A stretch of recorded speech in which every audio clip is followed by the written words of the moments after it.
सिया राम जय जय राम। सिया राम जय जय राम। सिया राम जय जय राम। सिया राम जय राम।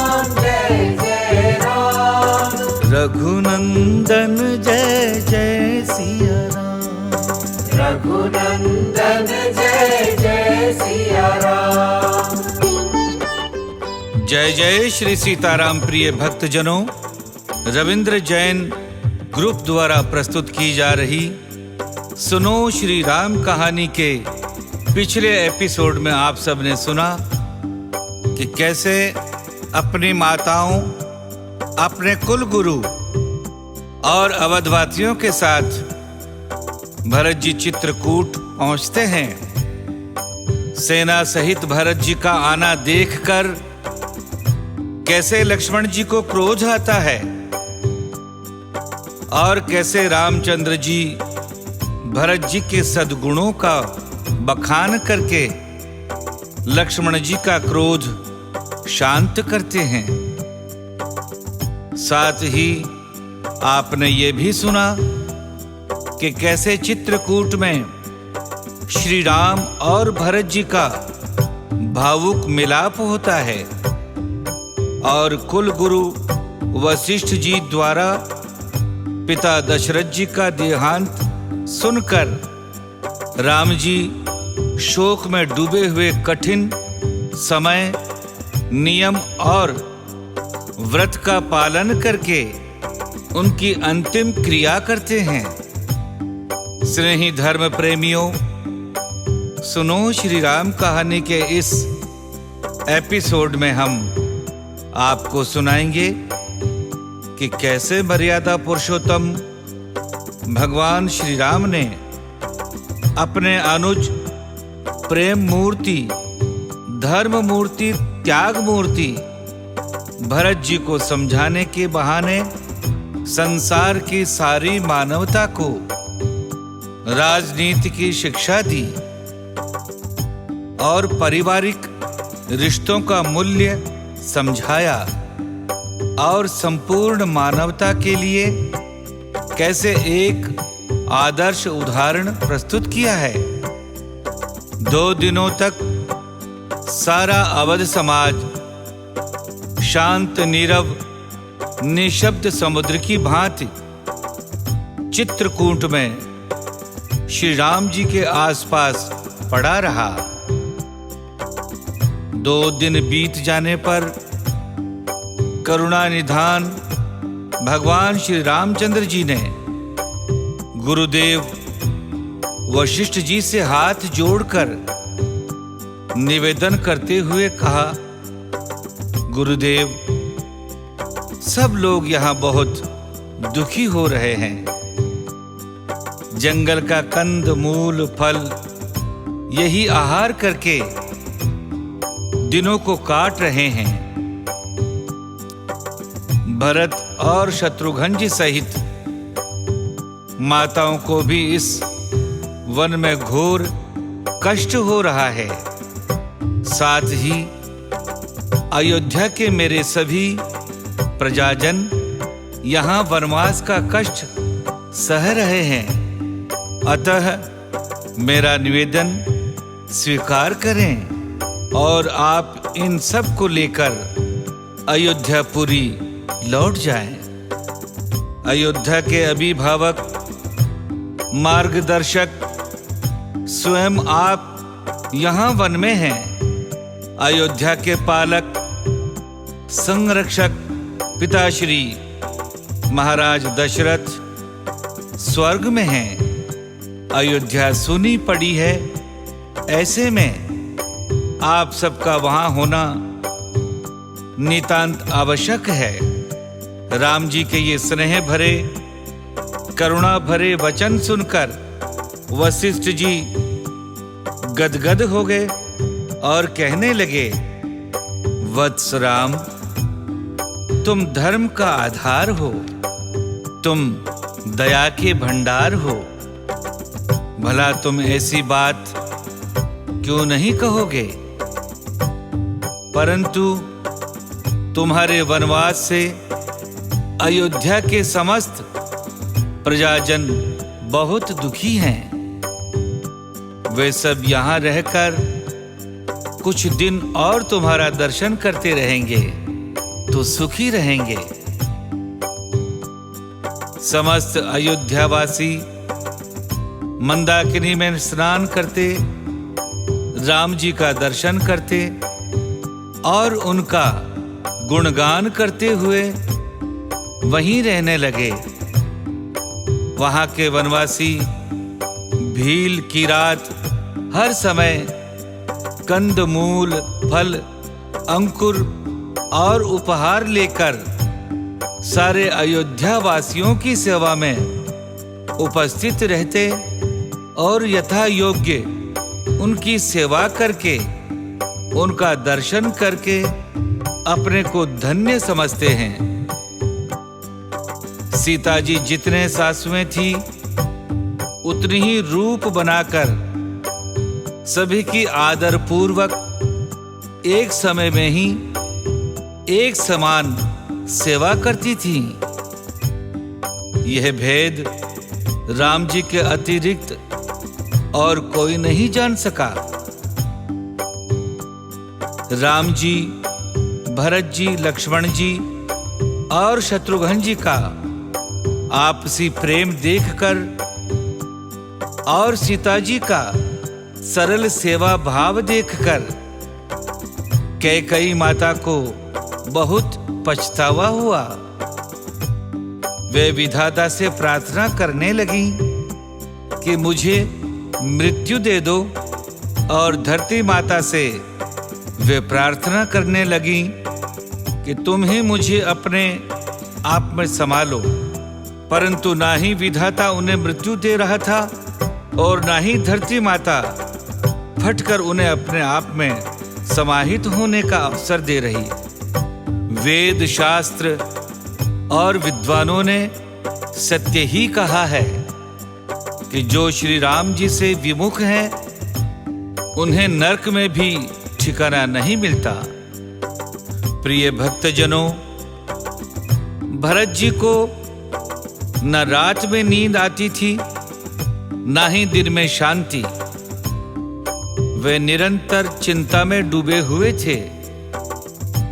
उन्होंने एक दिन सबको एकत्रित करके श्री राम जी से अयोध्या लौटने का निवेदन करने का निश्चय किया। वशिष्ठ जी ने राम जी से कहा, भरत विनय सादर सुनिए, करिए विचार बहुरी, करब साधु मत लोक मत, तृपनय निगम निचोरी। वशिष्ठ जी ने कहा, राम, पहले भरत की विनती आदर पूर्वक सुन लीजिए, फिर उस पर विचार कीजिए। तब साधु मत, लोक मत, राजनीति और वेदों का निचोड़ निकालकर उसी के अनुसार निर्णय लीजिए। गुरु की आज्ञा और राम जी का संकेत पाकर भरत जी ने अपने आप को धिक्कारते हुए अपने आप को इन समस्त अनर्थों का कारण मानते हुए राम जी के चरणों में गिर पड़े और रोते हुए उनसे क्षमा याचना करके अयोध्या वापस चलने की विनती करने लगे।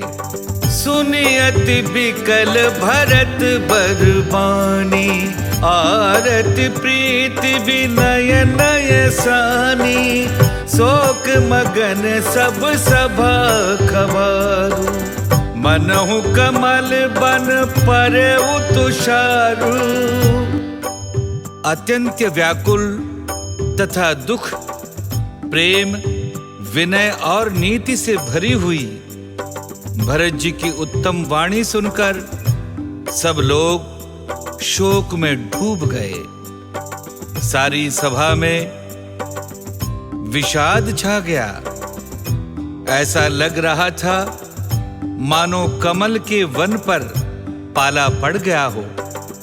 तब भरत जी को समझाते हुए, सांत्वना देते हुए और उनकी सराहना करते हुए राम जी ने उन्हें उठाकर हृदय से लगा लिया और बोले, हे तात भरत, तुम अपने हृदय में व्यर्थ ही ग्लानि करते हो।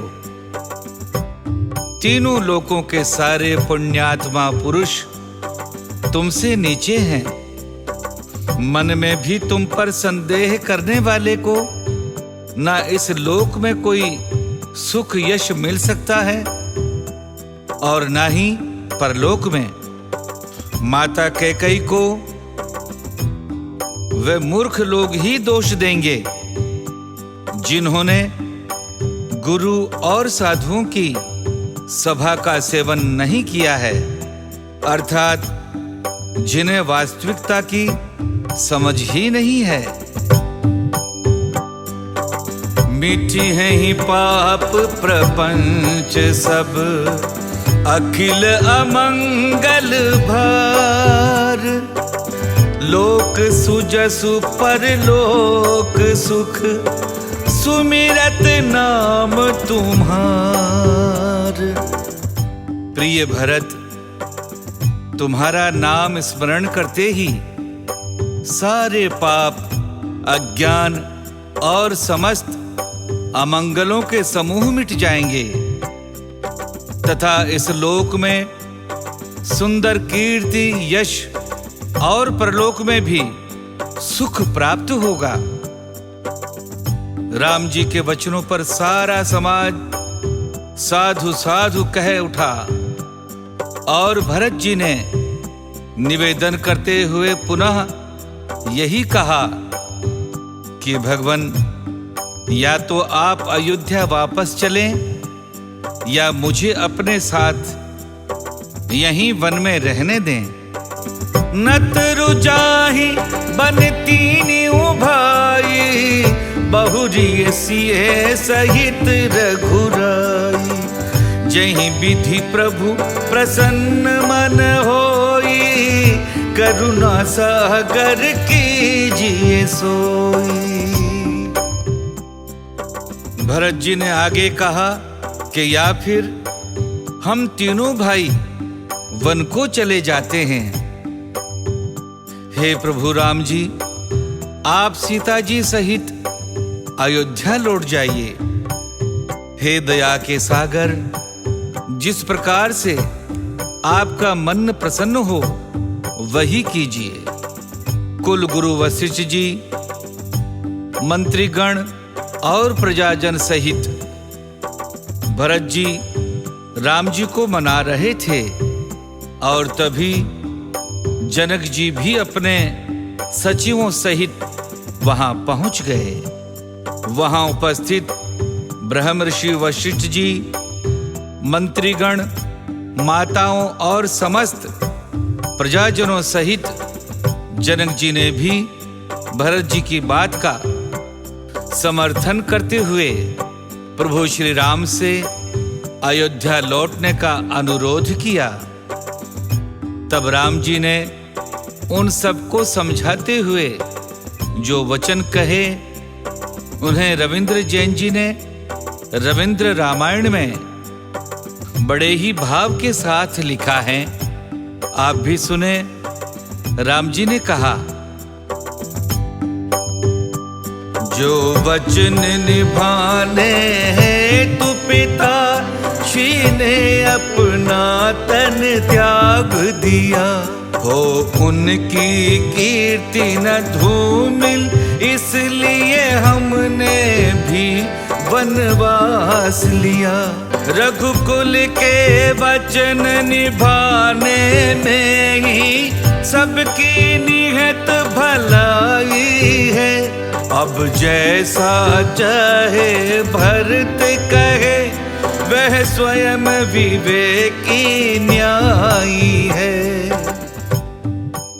जिस वचन को निभाने के लिए पिताश्री दशरथ जी ने अपना शरीर त्याग दिया। उन पिता श्री दशरथ जी महाराज की कीर्ति धूमिल ना हो, इसीलिए हमने वनवास लिया। रघुकुल मणि महाराज दशरथ और हम रघुकुल के समस्त वंशजों को अपने अपने वचन निभाने चाहिए, इसी में सबकी भलाई है।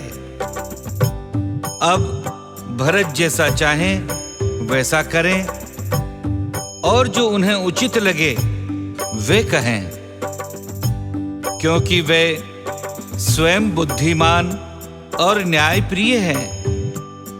स्नेही धर्म प्रेमियों, भगवान श्री राम के इस प्रकार तटस्थ विचार सुनकर वहां उपस्थित समस्त गुरुजनों, मंत्रियों और साधु संतों ने राम जी की सज्जनता की प्रशंसा की और राम जी की जय जयकार से सारा चित्रकूट प्रांगण गूंज उठा। प्रिय भक्तजनों, आज की कथा यहीं तक। सुनो श्री राम कहानी के अगले एपिसोड में हम आपको चित्रकूट में जनकपुर निवासियों, अवधवासियों और निमि वंश और रघुवंश के वन में मिलन का भावुक और करुण प्रसंग आप सबको सुनाएंगे। हमारे तन मन और जीवन को स्वस्थ, शांत और निर्मल कर देने वाले इन प्रसंगों को सुनते रहने के लिए हमारे चैनल को सब्सक्राइब कर लें, साथ बने रहें और पुनः आपसे निवेदन कि आप अपने विचारों से भी हमें अवगत कराते रहें। एक बार पुनः आप सभी को बहुत बहुत धन्यवाद। जय जय श्री सीताराम।